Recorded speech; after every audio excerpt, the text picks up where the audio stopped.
यांनी पंतप्रधान नरेंद्र मोदी यांच्यासह केंद्रीय अर्थमंत्री यांच्यासोबत घेतली भेट.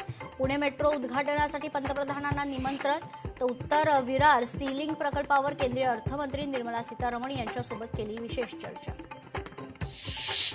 आदिवासी विकास विभागानं 4 ऑगस्ट 2026ला जारी केलेल्या शासन निर्णयाला आदिवासी विद्यार्थी संघाचा विरोध. विजय वडेट्टीवार यांनी विद्यार्थ्यांशी घेतली भेट. आशिष इंगळे मृत्यू प्रकरणी न्यायासाठी बेमुदत आमरण उपोषण. डॉक्टरांच्या कथित हलगर्जीपणाची चौकशी करून दोषींवर फौजदारी कारवाईची मागणी. कराडजवळ कोल्हापूर नाका या ठिकाणी हायवेवर अनेक दुचाकीस्वार घसरून जखमी. नगरसेवक आक्रमक, पोलीस घटनास्थळी दाखल. ठाणे महापालिका मुख्यालयात जागतिक छायाचित्र दिनानिमित्त छायाचित्र प्रदर्शन. उपमुख्यमंत्री एकनाथ शिंदे यांच्या उपस्थितीत पार पडला उद्घाटन सोहळा.